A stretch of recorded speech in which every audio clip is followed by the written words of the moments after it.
Rádio Novelo. Esse é o Rádio Novelo Apresenta. Eu sou a Branca Viana. Chega uma hora em que a gente tem que fazer uma escolha. Cortar um laço, deixar uma identidade para trás, abandonar um enredo no meio. Não é fácil, mas tem que ser feito. Essa semana, a gente tem 2 histórias sobre pessoas tendo que matar para viver. A primeira é da Vitória Maria Matos.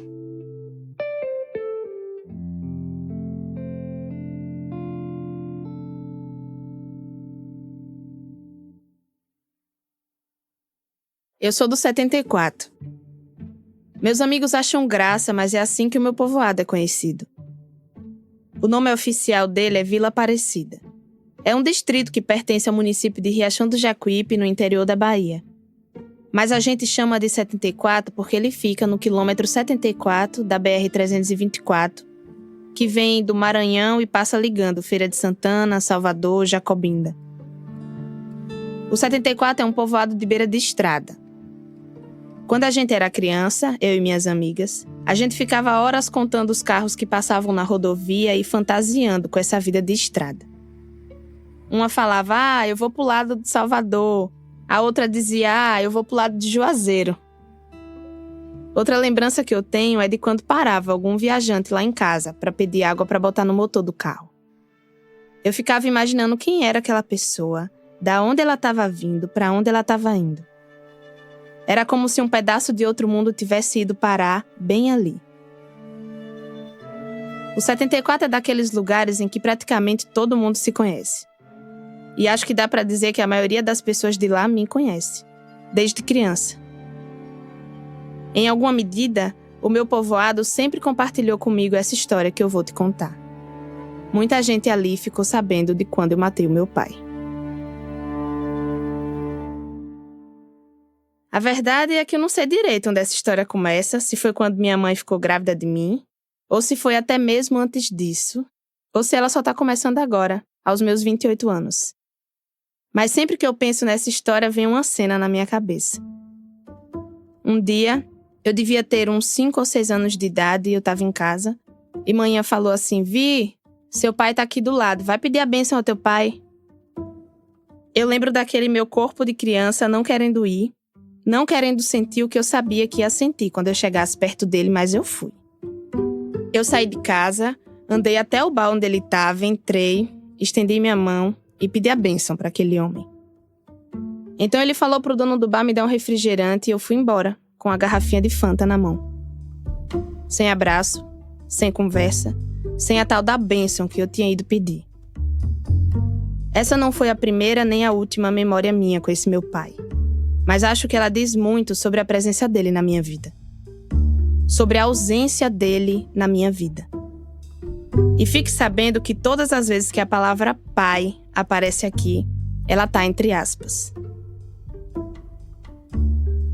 Eu sou a caçula de 3 irmãos e a gente nunca falou sobre isso. Meu pai, entre aspas, era caminhoneiro.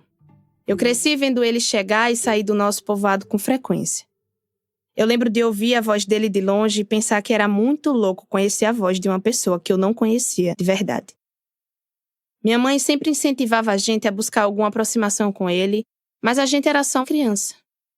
E a verdade é que ele nunca quis. Às vezes alguém perguntava, Viti, o que é que tu sente quando vê ele passando? Naquele tempo eu não sabia responder com palavras. Eram emoções muito grandes e violentas para uma criança saber lidar.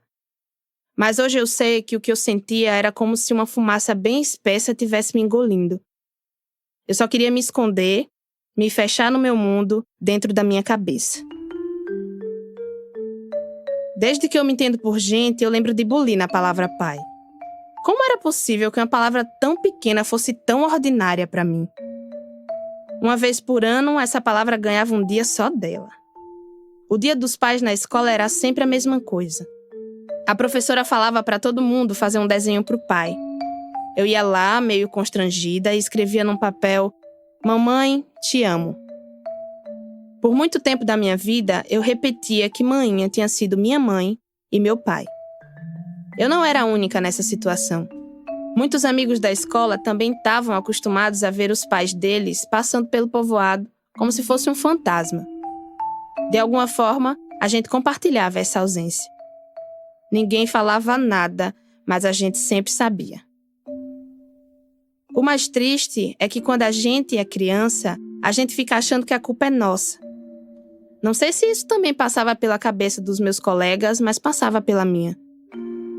Eu tinha nascido. Eu era o problema. Até meus 15 anos de idade, eu não tinha RG. Mãe ficava esperando o momento que meu pai, por boa vontade, fosse decidir me registrar. Esse momento nunca chegava, então eu andava com a minha certidão de nascimento. Era gritante para mim já ser uma menina grande e ter que abrir aquela folha de papel para apresentar quem eu era. Parecia que não ter um pai me tornava um pouco anônima. Era como se eu e meus irmãos, como se a gente não existisse por completo sem o sobrenome de um pai no nosso nome e sem o nome dele nos nossos documentos. E parecia que tudo o que acontecia era por causa dessa falta. Eu sentia o olhar dos outros julgando a gente como soltos demais. Se eu jogava a bola na quadra, se eu ficava na rua até tarde, se eu tinha amigos meninos, se eu jogava capoeira. Se eu fazia tudo isso era porque eu não tinha um pai. Eu lembro de uma época que passava na televisão a propaganda do governo incentivando o registro paterno. Procure o seu pai, vá num cartório, é importante ter o nome do pai no registro. No Brasil, só em 2023, dos 2,5 milhões de bebês que nasceram, cerca de 172 mil não têm o nome do pai no registro. Isso dá quase 7%, sem falar em todo mundo que já cresceu, que já é adulto e continua sem o registro paterno. Mas esse não é bem o meu caso. Pelo menos, não mais. Quando eu tinha 15 anos, minha irmã, que já era maior de idade, decidiu entrar na justiça para exigir o registro paterno e a pensão alimentícia, que era direito nosso. Para a gente, naquele momento, mais do que necessidade, aquilo era questão de honra. Depois de uma ordem judicial, o sobrenome veio e eu finalmente tirei meu RG. Só que a ausência do meu pai continuava ali. Na verdade, acho que depois disso, ela ficou até maior do que antes, porque agora ela estava escrita no meu nome. Um ano depois, quando eu estava com 16 anos, eu passei na UFPA, a Universidade Federal da Bahia, e eu me mudei para Salvador para estudar arquitetura e urbanismo. As pessoas diziam coisas como: seu pai deve estar muito orgulhoso por você ter passado na Federal tão novinha. No início eu respondia: não, eu não tenho pai. Aí tinha gente que entendia que meu pai tinha morrido e falava: meus sentimentos. Eu ia logo tentando corrigir: não, meu pai não morreu. Ele abandonou a gente. E as pessoas se calavam. Quando eu cheguei em Salvador, toda essa história que eu tô te contando ganhou uma proporção ainda maior. Me ver sem um pai explodiu a minha cabeça de um jeito muito doido. Longe da minha família e do povoado que me criou, eu conseguia enxergar o tanto que aquela fumaça margeava muitas coisas da minha vida.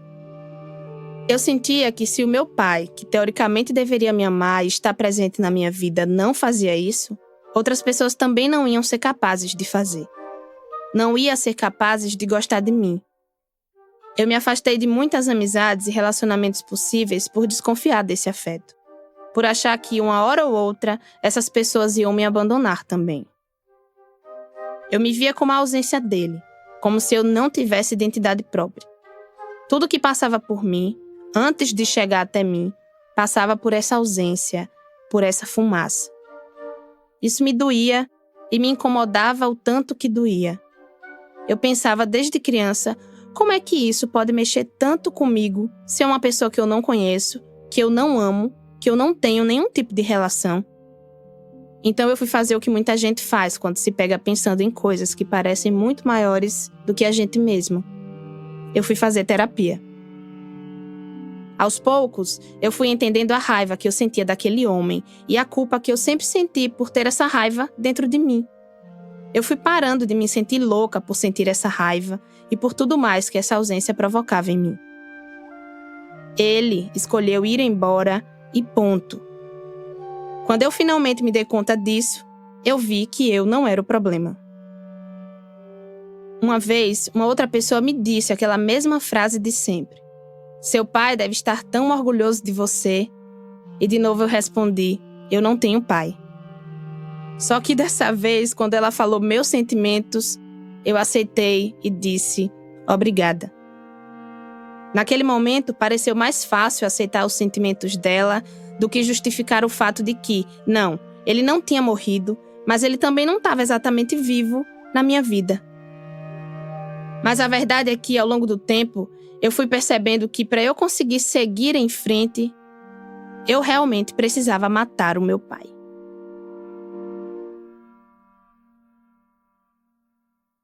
Durante a maior parte da minha vida, eu não conseguia falar desse assunto sem chorar. Até que um dia, uns 5 anos atrás, eu estava em casa, tinha acabado de chegar da universidade. Eu estava sozinha, pensando sobre toda essa história, e aí eu levei um susto. Pela primeira vez, eu estava pensando na palavra pai e não estava chorando. Eu pensei, véi, foi. Agora foi. Alguma chave tinha virado na minha cabeça e eu já não era mais aquela menina sendo engolida pela fumaça. Foi a primeira vez que eu pensei no meu pai e fiquei feliz.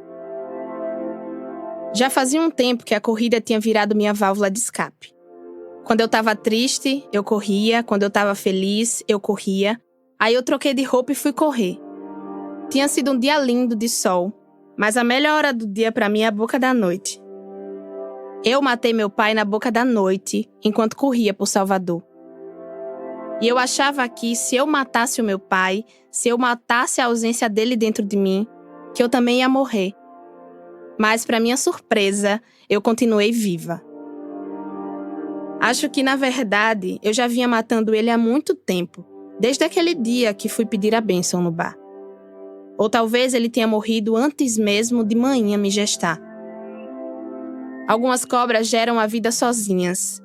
Talvez tenha sido o caso de minha mãe, foi a partenogênese.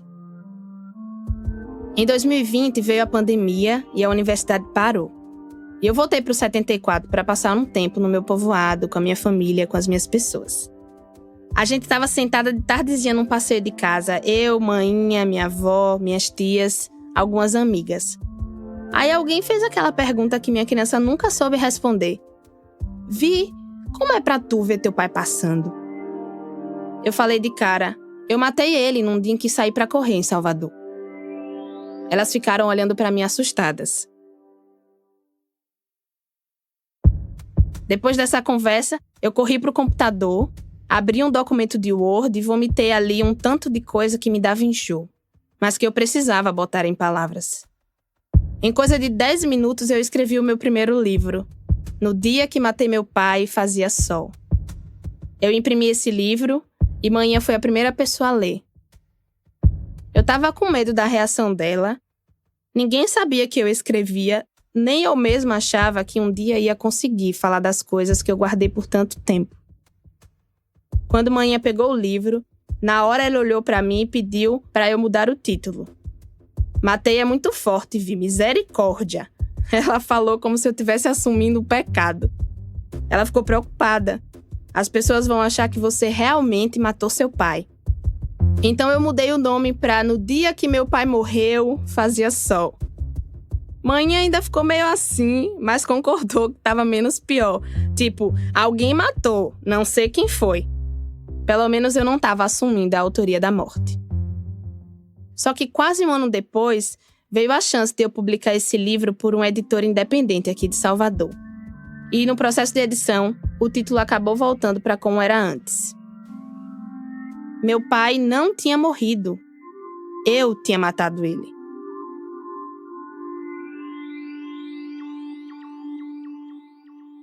Eu liguei para a manhã para contar e eu falei para ela que ela não precisava mais ser a mediadora da minha não relação com meu pai. Hoje em dia eu não concordo mais com aquele meu pensamento de criança de que manhã era minha mãe e meu pai.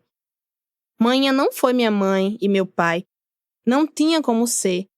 Humanamente, não tinha como ela carregar o peso de ser mãe e pai ao mesmo tempo, para 3 crianças ao mesmo tempo. Ela foi minha mãe e isso foi suficiente. Hoje, se você chegar lá no meu povoado, você vai encontrar meu livro na casa de muitas pessoas. Mas o título ainda deixa muita gente de olho arregalado. Teve uma pessoa que disse, pelo amor de Deus, como assim? Você tá dizendo que matou seu pai? Não é certo isso. Por mais que ele tenha feito o que fez, você não pode matar. Eu respondi alguma coisa tipo, o pai é meu e eu faço com ele o que eu quiser. Mas pra mim, a parte mais doida de ter lançado o livro foi que eu comecei a receber muitas mensagens nas minhas redes sociais. Tanto de gente que me conhecia, como de gente que eu nunca vi. Elas vinham me contar que também cresceram com aquela ausência. Uma menina disse, no dia que eu matar meu pai vai ser um dia bem nublado porque eu acho lindo. Quando eu fui divulgar meu livro numa feira literária aqui na Bahia, um rapaz me chamou de canto e contou toda a história dele. Aí no fim ele me perguntou, então, o que você me diz? Como é que eu faço para matar o meu pai? Eu me espantei. Era uma pergunta que eu não podia responder por outras pessoas. Eu nem sei se matar o pai é o melhor caminho para todo mundo. E eu também não quero fazer parecer que foi fácil ou que tá tudo resolvido para mim. Não foi e não tá. Eu continuo carregando um sobrenome que para mim não significa nada. E falar disso tudo ainda me dá ânsia de vômito. Inclusive agora, enquanto eu conto para vocês. Eu agradeci o rapaz por ter lido o livro e por ele ter compartilhado os sentimentos dele comigo. Mas falei que eu não podia ajudar. Essa é uma história que está marcada na vida de muita gente, em muitas certidões de nascimento Brasil afora. Mas cada história é uma história. E eu só sei da minha.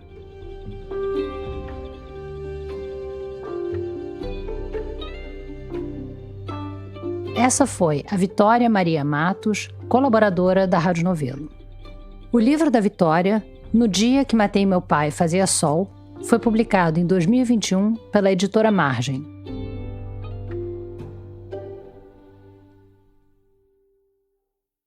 Tem poucas coisas na vida que a gente pode dizer que são questão de vida ou morte, né? E elas variam de pessoa para pessoa. Porque as necessidades variam, os desejos variam, as escalas de importância variam. E para a maior parte das pessoas, pensar no que te faria preferir morrer a ter que encarar não passa de um exercício de suposição, né? No segundo ato do episódio de hoje, a Dânia Velar conta a história de alguém que se viu nessa situação de verdade. Um aviso. Essa história faz menção à violência e ao suicídio. Há um tempo, eu li uma pesquisa que dizia que o cérebro humano protege a gente de pensar na morte. Eu lembro de achar super interessante, mas também de pensar que, provavelmente, essa era uma pesquisa com cérebros de pessoas cis, né? Porque se tem uma coisa em que, infelizmente, todas as pessoas trans que eu conheço pensam, é na morte. Ainda mais no Brasil, que é o país que mais mata pessoas trans e travestis no mundo. Como teria sido o seu funeral? Aqui eu quero pensar nos detalhes mesmo, na roupa. Já tinha pensado, agora vai virar uma obra de arte. Essa é a Neon Cunha. Neon Cunha é uma mulher negra, ameríndia e transgênera, nessa ordem de importância. 54 anos. Em 2016, a Neon chegou até a planejar os detalhes do funeral dela. Ela pensou na roupa que era pra vestirem nela. Um conjunto Gaultier, um blazer e uma calça branca linda. Ela pensou no tipo e no porte da cerimônia. Eu queria um cerimonial muito enxuto, assim, só com as pessoas mais queridas, uma cremação. Ela pensou na decoração. Na verdade, tem uma fixação com rosas vermelhas, até porque rosas vermelhas são símbolos de mulheres que sofreram e alcançaram a plenitude. A Neon imaginou também como ela ia morrer. Morte assistida. Ia ser por morte assistida, que também é chamada de suicídio assistido. A morte assistida é um processo em que a pessoa recebe todo o suporte, toda a ajuda necessária para tirar a própria vida. Por exemplo, um médico prescreve certinho a dose de uma substância letal, um veneno para ela tomar e conseguir morrer. Esse serviço é previsto em lei em países como Holanda, Suíça e Canadá. No Brasil, ele não só não existe, como é proibido. Mas a Neon estava tão determinada que ela decidiu entrar com um pedido na OEA, a Organização dos Estados Americanos, para conseguir ter acesso a esse serviço. A Neon não tinha nenhuma doença grave, nenhuma condição terminal, nem nada do tipo. E também não é que ela estava numa depressão severa, ou que ela tinha ideações suicidas, ou que tinha perdido o apego pela vida. Pelo contrário. Mas é que ela tinha chegado numa encruzilhada que exigia um ultimato. Um gesto drástico. Para poder continuar vivendo, a Neon decidiu colocar em jogo a própria vida. Bom, a Neon tá aqui, dando entrevista pra gente. Então, eu já te liberei de uma parte do suspense. Ela tá viva. Mas, antes de contar como e por que ela chegou naquele ultimato, a gente precisa voltar um pouquinho. Mais de 50 anos, na A verdade. gente tem que fazer uma linha do tempo. Lá na ponta dessa linha do tempo, a Neon já tava tendo que lutar pra existir. É uma coisa, é muito violenta a minha infância, até porque eu me afirmo menina com 2 anos e meio. Eu digo, eu sou uma menina. Quando eu me afirmo menina, aí o bicho pega, a coisa desanda. A coisa que eu mais me lembro da infância, apesar de ter umas memórias muito afetivas, é de uma extrema pobreza. A pobreza, assim, era, tipo, fundamentada. A Neon nasceu em Minas Gerais. Quando ela ainda era bem pequenininha, ela se mudou com os pais para São Bernardo do Campo, na Grande São Paulo. Desde cedo, ela costumava acompanhar a mãe e até trabalhar junto nas faxinas. E ainda adolescente, ela arrumou um emprego na prefeitura de São Bernardo. Foi só alguns anos depois, quando ela tinha uns 16 anos, que ela passou a se chamar Neon.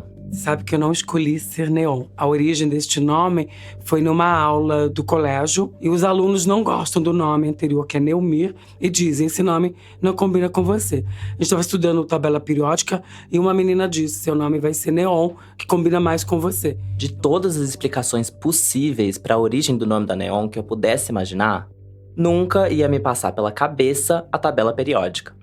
Mas tá lá, o gás nobre neônio. Eu, pessoalmente, acho Neon um nome lindo. Mas pra Neon, na época da escola, não foi bem assim. Porque não foi uma escolha dela. Então, Neon não é uma decisão. Foi uma grande humilhação ali na sala de aula de dizer, olha, você vem deste lugar que não pertence aqui e a gente considera, inclusive, feio esse nome. A Neon acabou adotando esse nome. Mas nessa época, ela já estava entendendo que em São Bernardo não tinha muitos lugares onde ela podia ser ela mesma. E ela já estava começando a explorar outros cantos, onde existia um pouco mais de liberdade. Especialmente o centro de São Paulo. Aí tem um amigo que era muito precoce, que é o Alexandre, que é quem me leva pra vir aqui a primeira vez com 12 anos. Depois eu volto, mas frequentar mesmo a partir dos 15, 16, que aí eu já tô aqui todo fim de semana, às vezes chego na sexta, volto para São Bernardo, volto no sábado, às vezes ficava sábado para domingo e me virava aqui. E quais locais você frequentava? Vixe, onde tinha uma boate nova, um lançamento, a gente ia. Estritamente, quais eram lugares pra gente? As boates. Então, ir pra Nostromundo, ir pra Val Improviso, pra Val Show, pra própria HS. Naquele momento, nos anos 80, o centro de São Paulo estava se consolidando como reduto de dissidentes sexuais e de gênero. O centro era, e ainda é, um dos poucos pedaços da cidade onde essa população podia encontrar trabalho, moradia, lazer. Foi lá que a Neon foi conhecendo gente parecida com ela e se sentindo cada vez mais em casa. Por exemplo, eu não comemorava mais nada com a minha família a partir de uma certa idade. Já não tinha mais esse pertencimento. Eu comemorava na rua. Só que ao mesmo tempo em que ela se sentia entre pares ali, nas ruas, ela via que a situação dela não era exatamente igual à das amigas que ela estava fazendo. A Neon, apesar das dificuldades, ainda tinha uma família. Durante a semana, quando ela estava em São Bernardo, ela tinha uma casa para ficar. E ela tinha um emprego formal, ela trabalhava na prefeitura. Muitas das pessoas trans e travestis que encontravam refúgio no centro de São Paulo tinham sido expulsas de casa. E a maioria acabava indo para prostituição para conseguir se manter. Não é de hoje que o centro de São Paulo é perigoso. Nessa época, então, nem se fala. O que a Neon viu e viveu ali dava um filme. Parecia filme de Hitchcock, assim, porque a gente via várias coisas assim. A gente via uma luz acendendo, alguém pegando o telefone e falava assim, a polícia vai vir.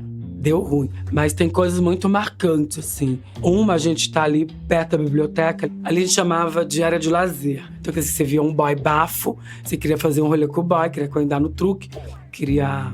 Vamos falar, coindar no truque. Coindar no truque é mais ou menos uma coisa como no sigilo. Isso. Você vai fazer no sigilo e você coindar no truque. Transar no truque. Então você pegava esse boy, essa pessoa, ia pra esse lugar que era meio... Um lugar até pra uma ideia de ter mais carinho. A gente tá ali, a barca, eu sempre falo a barca porque é o termo que a gente usava, o camburão. E nesse momento a gente viu algumas coisas acontecerem, do tipo isso. Alguém pegando o telefone, um movimento de luz acendendo. Para, a luz tá acendendo. Alguém tá vigiando a gente. Alguma coisa tá acontecendo. E eu tinha um grupo muito de amigas. E a gente tava nesse canto, assim. E a gente começou a ver o movimento. A gente só vê uma barca fechando a rua do lado de cima, fechando do lado de baixo. E a gente fazendo as pêssegas, assim, as invisíveis do canto de cá. Não deu outra. Os policiais pegaram todo mundo que tava ali na praça, colocaram lado a lado. Homens, mulheres trans, travestis, mandaram abrir a perna, eles colocavam o cacetete. Aí subia no meio das pernas de todo mundo, assim. Levam boa parte dessas pessoas pra delegacia, boa parte das pessoas trans, travestis. Porque os boys foram liberados. E era muito humilhante. As tensões com a polícia eram praticamente rotina. Só o fato de alguém ser trans ou travesti já era motivo para ser parada por um policial. Mas a perseguição era ainda mais intensa, claro, quando tinha prostituição. O território do centro era bem demarcado e se dividia em duas bocas. Tinha a Boca do Lixo, nos arredores da Luz. Essa região concentrava prostituição durante o dia, fosse na rua mesmo ou dentro de hotéis meio decadentes. Era ali que funcionava também um polo cinematográfico durante o auge da pornochanchada. Essa zona foi se degradando cada vez mais e hoje é conhecida como Cracolândia. A Boca do Lixo é da São João pra baixo. A Rego Freitas é a Boca do Luxo, até a Roosevelt e afins. Por quê? Principalmente a Rego Freitas foi constituída essa região aqui para ser a Las Vegas de São Paulo. A Boca do Luxo ficava para os lados da República. Era uma região mais abastada, com restaurantes, boutiques, boates. Era lá que a prostituição se concentrava no período da noite. A prostituição de rua, que também é chamada de trottoir, estava ficando cada vez mais visível. E isso incomodava. Os moradores e os lojistas faziam abaixo-assinado, enquanto os jornais denunciavam o que eles viam como uma invasão das travestis. Tem uma história que ficou marcada bem forte na memória da Neon. Aconteceu por volta de 86. Nesse dia, ela estava com aquele mesmo grupo de amigas. A gente tá ali na Santa Isabel com a Amaral Gurgel e a gente tá conversando do outro lado da rua. De repente vem uma barca, tem uma travesti negra fazendo trottoir, fazendo programa. Eu não sei quem é, não sei o nome. Essa barca para, o policial desce. Eu sempre lembro porque é uma veraneio, pra quem não sabe o que é uma veraneio, Google. Preta e branca, que a gente chama de veraneio vascaína. O policial dá um tiro na testa dela. Aí a gente começa a ver o corpo caindo. E aí a gente vê primeiro o sangue escorrendo. O policial vira pra gente e fala: que é? Vocês nunca viram um milagre escorrendo? Corre enquanto vocês estão vivos. A Neon tinha só 16 anos quando ela ouviu essa frase, depois de ver uma travesti ser assassinada na frente dela, na rua, a sangue frio, pelas mãos do Estado. Era um cenário de guerra mesmo. De um lado, estava a polícia. Do outro, estavam as prostitutas, travestis, bichas, sapatonas e quem mais fosse considerado anormal. Quando eu falo isso, o que te faz voltar ao campo de extermínio todas as vezes, senão esse lugar de poder existir e coexistir. Você voltava porque era o único lugar onde a gente se encontrava, onde a gente podia confabular.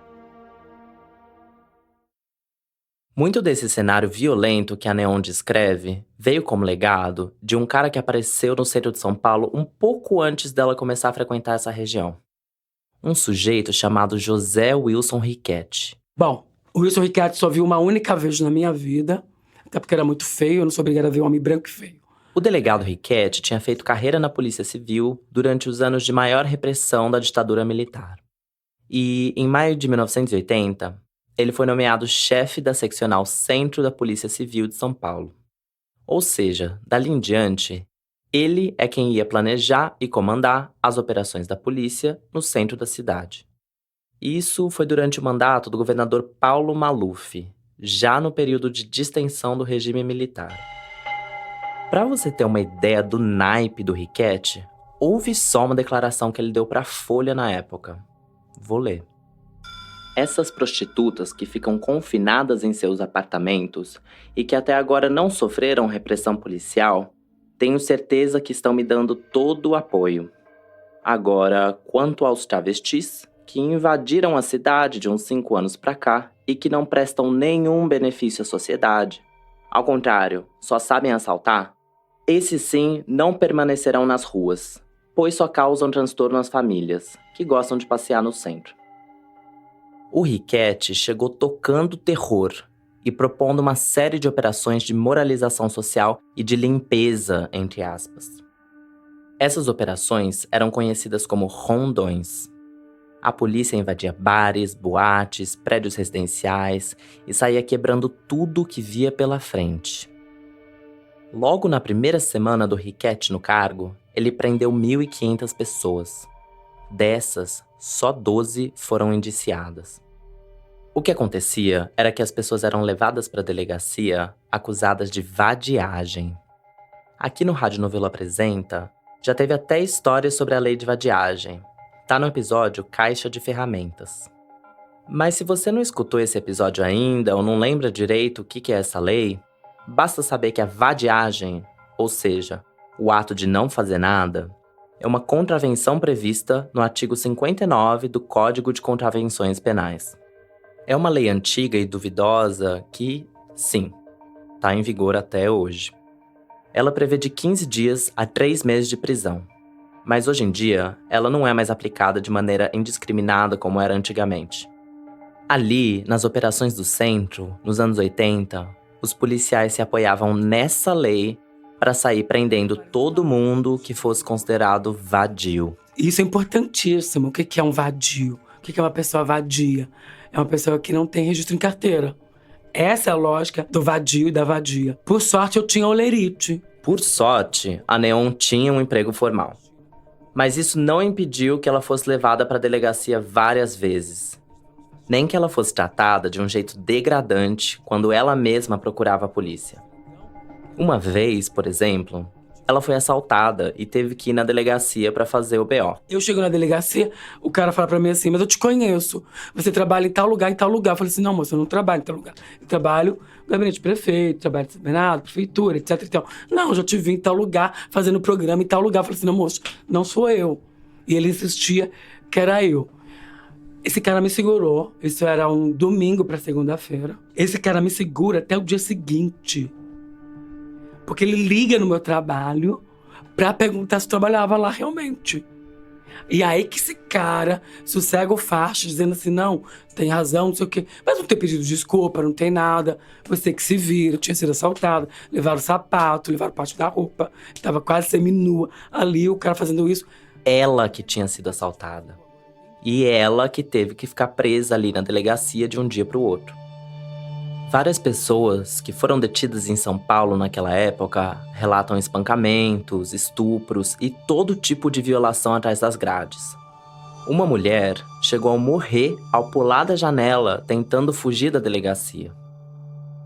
Para escapar das garras da polícia, as travestis desenvolveram uma estratégia de sobrevivência. Ela foi apelidada de GG. Se chama GG, Gilete. O truque era quebrar a gilete, saber quebrar essa gilete, para colocar no muco da boca, encaixar no muco da boca. É aterrorizante, porque você fala assim, quanto da minha boca pode ficar... Mas há um método que você coloca e ela encaixa. Depois evoluiu pro bisturi, porque quando começa a chegar esses instrumentos mais sofisticados, aí tem estilete, eu sou uma designer, eu já estudava naquele momento publicidade e propaganda, eu já sabia o poder do estilete. Mas é tudo muito perigoso. Aí se colocava não só no muco, como em alguns lugares, como sutiã, como debaixo da peruca, esconder no cabelo. A ideia era andar com essa gilete, um bisturi, um estilete, enfim. Andar com esse objeto cortante para se defender. Mas essa lâmina não era para ferir os policiais. Era para cortar elas mesmas. era uma estratégia de automutilação. Mas foi uma estratégia de sobrevivência muito fundamental. Essa estratégia de se cortar é por conta do HIV. Naquele momento, o HIV estava chegando com tudo no Brasil. Não tinha informação, prevenção e tratamento como tem hoje.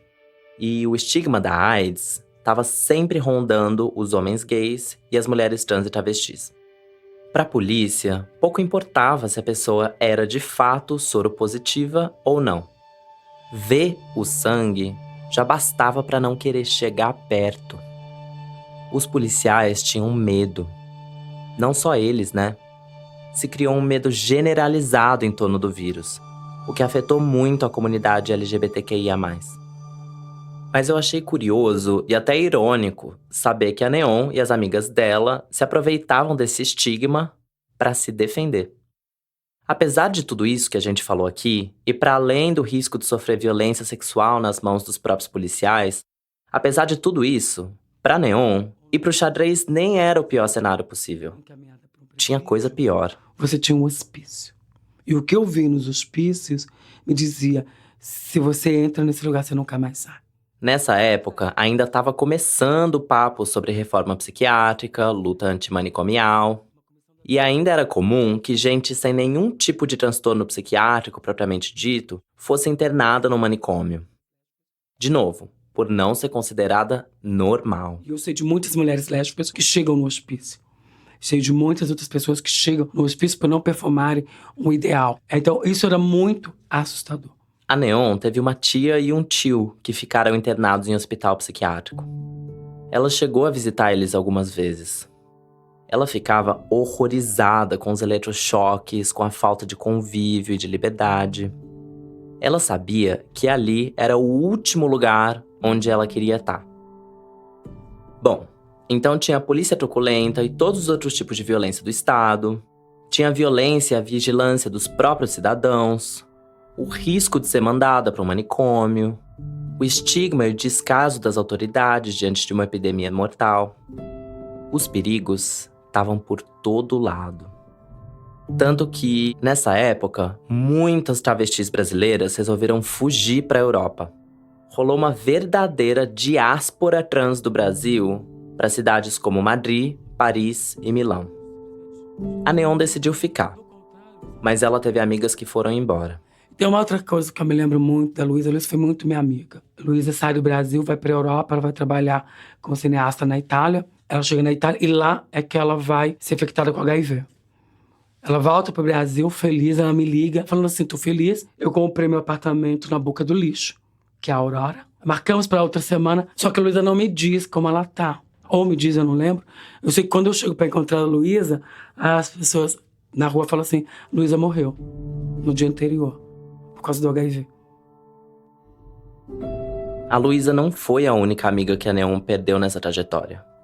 O Alexandre, aquele amigo que primeiro levou ela para o centro de São Paulo, quando ela era bem novinha, ele também morreu em decorrência da AIDS. Os protestos contra o delegado Riquetti e contra as operações que ele fazia começaram a estourar logo que ele assumiu a chefia da polícia no centro de São Paulo. Isso até antes da Neon começar a frequentar a região. No dia 13 de junho de 1980, uma manifestação de diferentes movimentos sociais juntou cerca de 1.000 pessoas na frente do Teatro Municipal. Eles leram um manifesto que dizia assim: um secretário de segurança, um diretor do departamento de polícia e um delegado vêm aterrorizando prostitutas, homossexuais, travestis, negros e desempregados com prisões arbitrárias, espancando e até assassinando-os.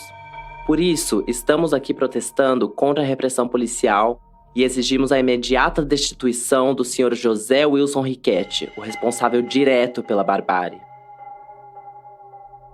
Esse manifesto foi assinado por 13 entidades, entre grupos antirracistas, feministas, LGBTQIA+, movimentos estudantis.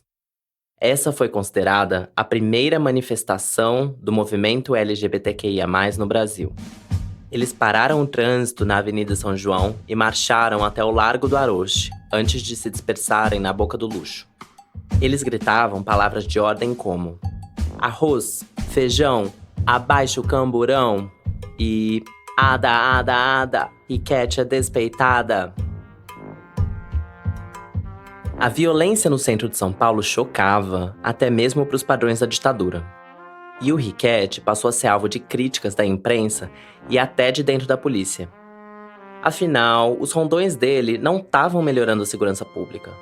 Pelo contrário, estavam drenando os recursos do combate ao crime organizado.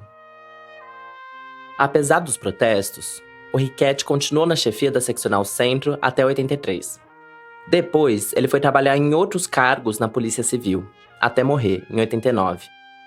E naquele mesmo ano, 89, um deputado estadual apresentou um projeto de lei para batizar a delegacia da Seccional Centro, na Rua Aurora, com o nome de Dr. José Wilson Riquete. 2 anos depois, a proposta foi aprovada. E até hoje, esse prédio público continua homenageando um notório violador dos direitos humanos. Um cara que mal disfarçava que a motivação dele não era combater o crime ou deixar a cidade mais segura.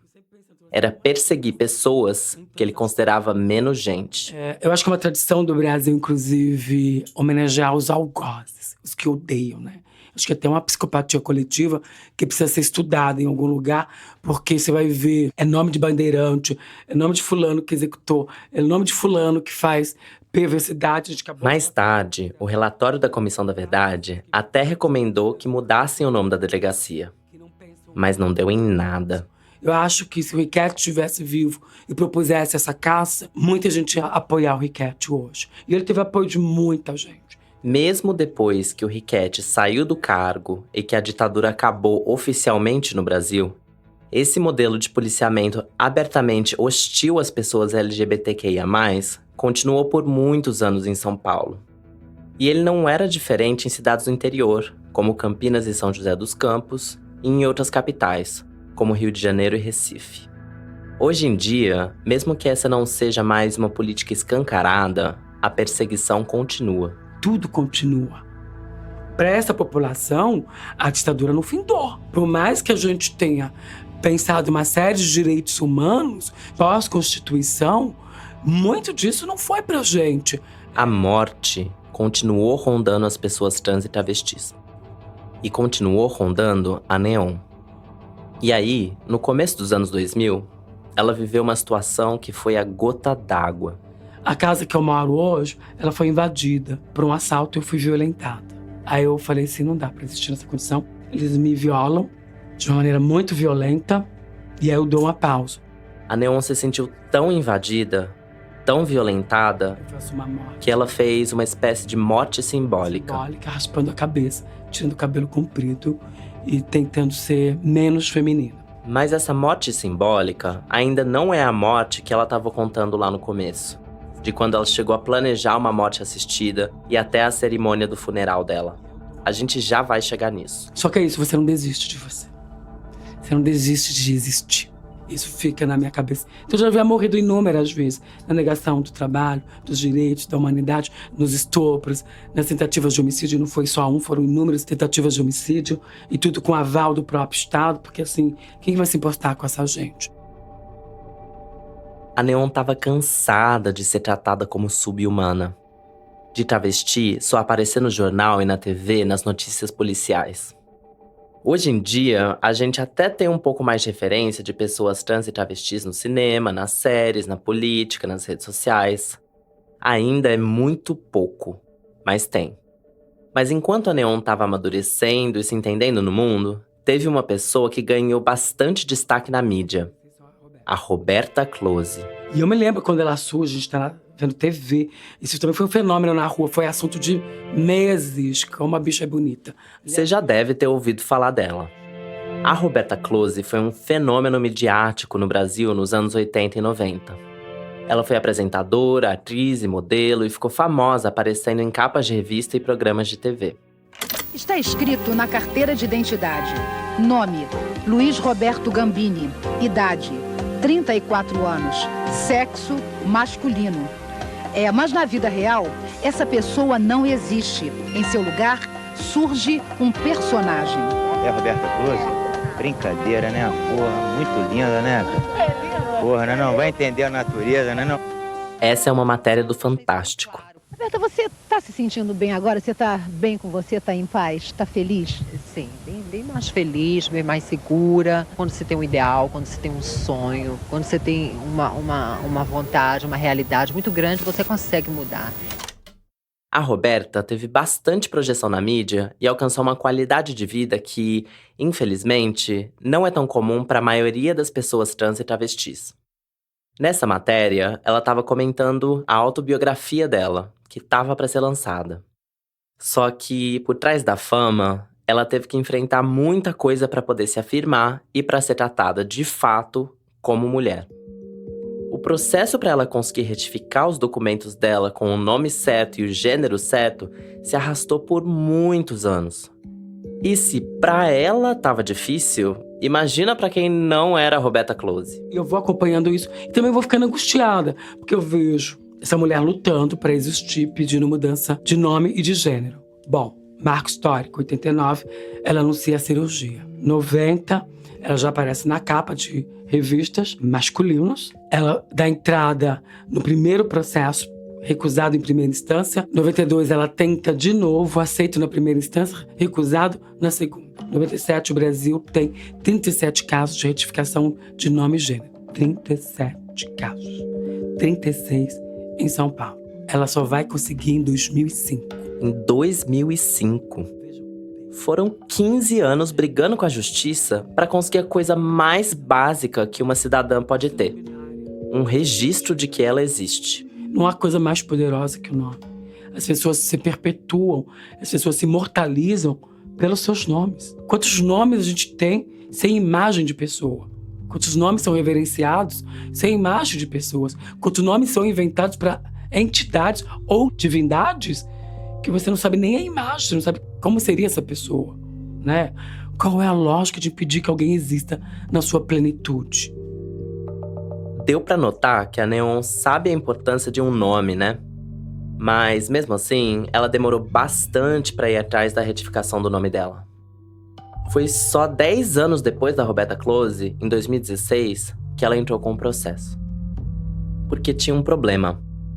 Um problema que, pra Neon, era gritante, absurdo, impeditivo.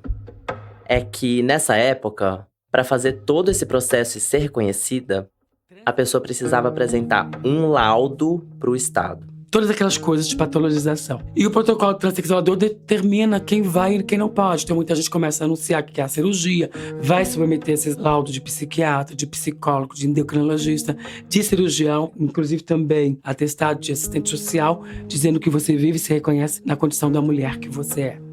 Se você conseguisse passar por tudo isso, você tinha direito ao nome e gênero. Para ter direito ao direito de existir, precisava provar muita coisa. E no meio disso tudo, a Neon ia ter que declarar perante o Estado que a identidade dela e de todas as outras pessoas trans é uma patologia, uma doença. Depois de tudo que ela já tinha passado desde pequena, isso significava para ela uma nova ameaça de morte. Então, se você pensa, além das ameaças concretas de morte, você começa a pensar assim, quantas vezes mais eu preciso morrer? Quando é que vocês vão se dar por satisfeito? A Neon não estava nada disposta a se submeter a esse processo e a passar por todos esses laudos. Ao que mais eu seria submetida? Sejamos bem honestas. Você não tem um nome, você não tem um gênero, você não tem identidade. Quem que eu sou? Que ser viva que sou eu, né? Que lugar que eu ocupo para esse estado? E foi aí que ela chegou naquela encruzilhada.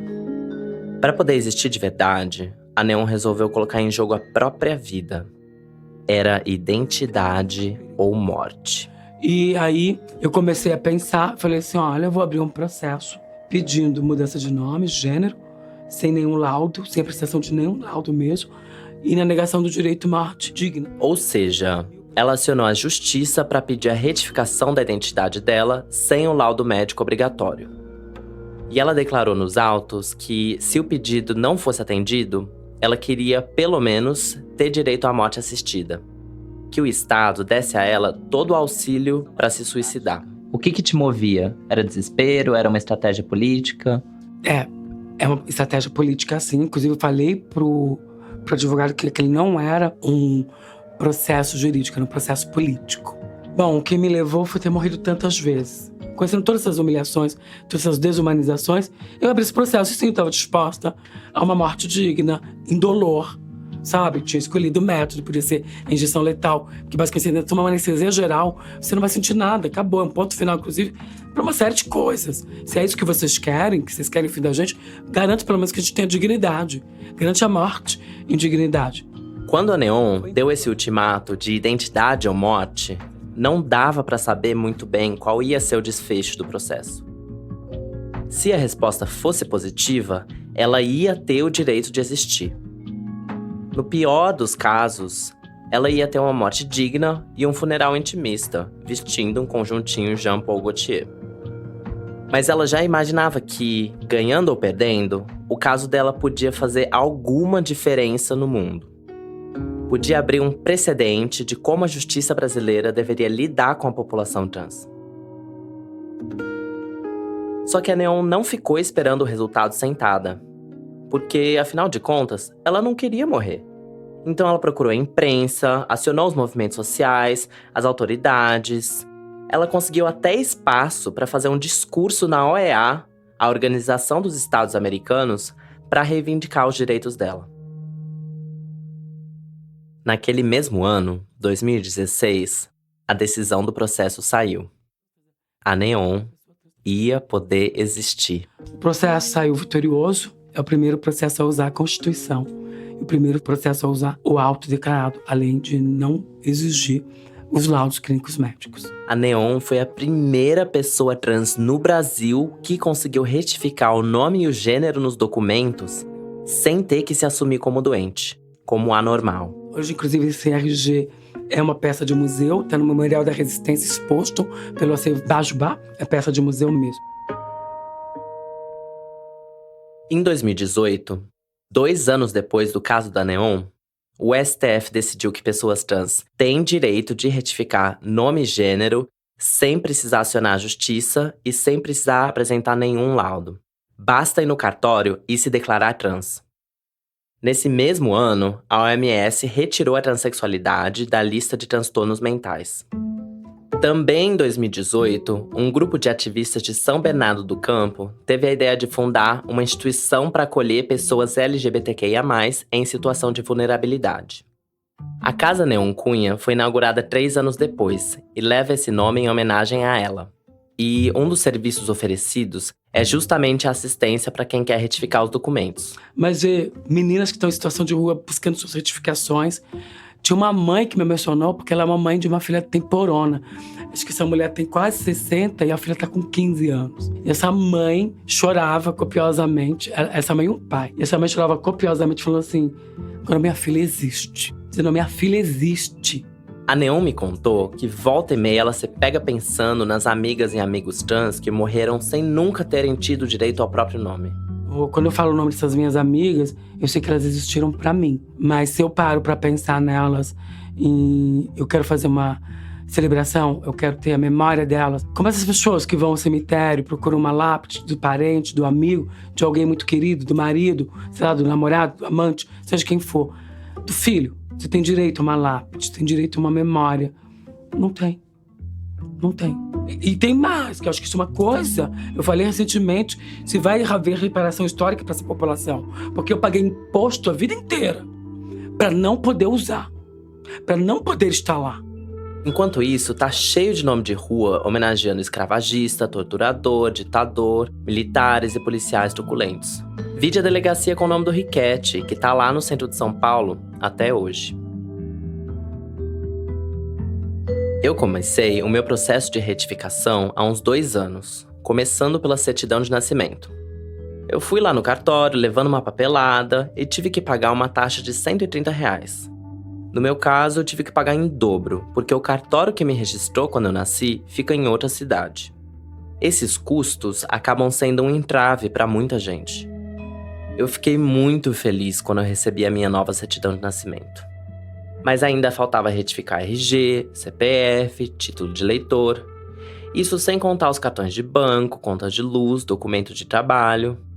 Cada um desses processos me custou tempo e dinheiro. Alguns meses atrás, eu fui retificar minha carteira de motorista. Depois de passar um tempão na fila do Detran, a atendente resolveu encrencar comigo. Ela disse que, para alterar o nome e o gênero na habilitação, eu precisava apresentar a certidão de nascimento. Só que tanto o site do Detran quanto a recepcionista tinham me informado que só o RG bastava. Eu saí de lá furiosa por ter sido feita de trouxa por aquela funcionária pública, que agiu com má vontade ou má fé. Depois, fui até outra unidade do Detran e consegui retificar a CNH mostrando só o RG mesmo, como tinha que ser. A minha experiência não se compara ao que a Neon passou, óbvio. Mas é um lembrete de que a nossa dignidade não tá garantida. Todo dia aparece alguma coisinha que obriga a gente a brigar pelos nossos direitos mais uma vez. E isso cansa. E é muito cansativo, é muito burocrático. Pra Neon, pra mim e pra todas as pessoas trans que eu conheço, o direito ao nome tá intimamente ligado ao direito à vida. Por mais que morrer seja parte da vida.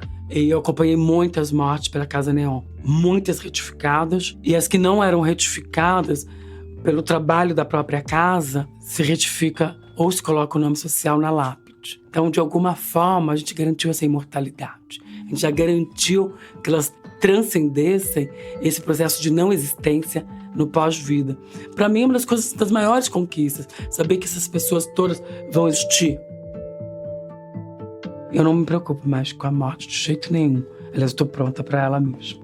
Só que, enquanto houver respiro, a gente vai produzir humanidade. Então você fica pensando assim... Que bom que eu tô viva. Que bom que nós estamos vivas. E que, apesar de tanta dor, tem uma coisa que pessoas trans e travestis fazem que a gente vai ter que reconhecer. É uma gente muito competente para celebrar a vida que não lhe é permitida. Eu nunca vi um povo tão competente para celebrar a vida.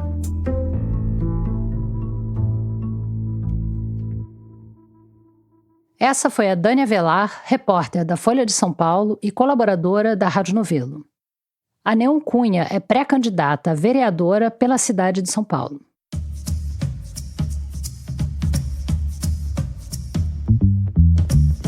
Obrigada por ouvir mais esse episódio do Rádio Novelo Apresenta. Essa semana, no nosso site, tem fotos históricas da Boca do Lixo e da Boca do Luxo, em São Paulo, tem a identidade retificada da Neon Cunha e tem fotos da Vitória Matos criança no povoado dela. E vem cá, você já assinou a nossa newsletter ou tá marcando bobeira? A newsletter do Apresenta, só lembrando, não custa nada para assinar e traz sempre algum textinho esperto de alguém da nossa equipe, além de alguma dica cultural bacana, que francamente sempre me surpreende.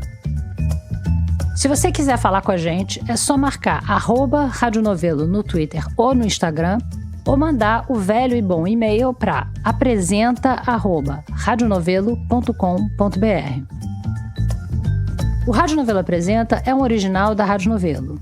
Tem episódio novo toda quinta-feira. A direção criativa é da Paula Scarpim e da Flora Thomson-Devô. A direção executiva é da Marcela Casaca. A gerência de produto é da Juliana Jäger. Nossos produtores sênior são o Vitor Hugo Brandalize, a Evelyn Argenta, a Bia Guimarães, a Sara Zoubel e a Carol Pires.